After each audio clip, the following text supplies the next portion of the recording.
Alhamdulillah. S'accrocher au Coran, c'est prendre la bonne direction. Mais ça ne suffit pas de prendre la bonne direction. C'est un peu à l'image de celui qui va vouloir voyager de nuit. Il va prendre la bonne direction.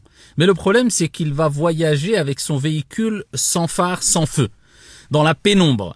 Alors il y a très peu de chances qu'il arrive à destination sans causer de dégâts, sans s'égarer. Eh bien c'est un peu l'image de celui qui va s'accrocher au Coran, mais qui va délaisser la sunna du prophète sallallahu alayhi wa sallam. C'est-à-dire la sunna du prophète sallallahu alayhi wa sallam. La sunna fi'liya, qawliya, taqririya, c'est-à-dire les actions, le comportement surtout, et la moralité, l'éthique du prophète sallallahu alayhi wa sallam. J'insiste sur cela puisque certains ont résumé la sunna du prophète sur une apparence physique et ils ont délaissé le comportement et l'éthique du prophète alayhi afdalus salati wa askat taslim. Preuve en est, dans leur comportement, ils pourraient faire fuir même des diables.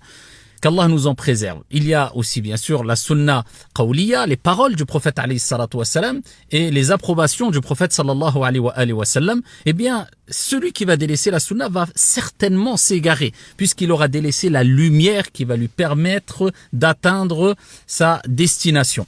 Et c'est pour cela que Allah subhanahu wa ta'ala, lorsqu'il parle du prophète alayhi salatu wa salam, regardez, analysez et méditez quant aux propos qu'il utilise, Allah subhanahu wa ta'ala, aux paroles qu'Allah Azza wa Jal utilise. Ya ayyuhan nabiyyu inna arsalnaka, ô prophète, on t'a envoyé, arsalnaka shahidan, comme témoin, wa mubashiran wa nadhira, comme annonciateur de bonnes nouvelles pour les pieux et les vertueux, wa nadhira, et avertisseur, wa da'iyan ila Allah bi idhnih, et comme appelant à Allah subhanahu wa ta'ala par sa permission. Donc une personne qui doit appeler à At-Tawhid, l'unicité d'Allah en tant que prophète.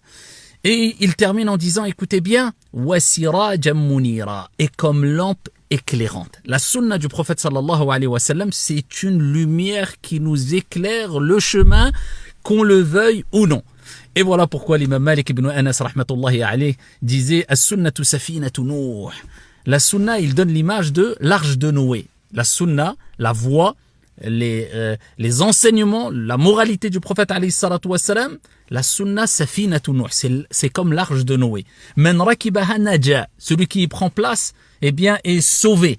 Wa man lam yarkabha ghariq, et celui qui n'y prend pas place, eh bien, il donne l'image de ceux qui n'ont pas pris place à l'arche de Noé, ils se sont noyés. Voilà pourquoi il est important de s'accrocher à la sunna du prophète sallallahu alayhi wa sallam, et ce n'est pas pour rien qu'Allah Azza wa Jalla a dit wa ma atakumur rasul fakhudhuhu wa ma nahakum anhu fantahu, ce que le prophète vous a donné, prenez-le, et ce qu'il vous a interdit, délaissez-le. قل إن كنتم تحبون الله فاتبعوني يحببكم الله. Dis si vous aimez vraiment Allah, suivez-moi, suivez le prophète alayhi salatu wa salam, et ici Allah Azza wa Jalla vous aimera. Et je termine avec un verset coranique. Man yuti'ir rasoul faqad ata'a Allah.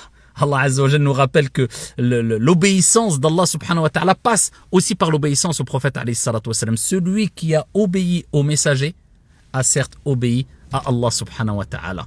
Accrochez-vous à la sunna du prophète sallallahu alayhi wa sallam.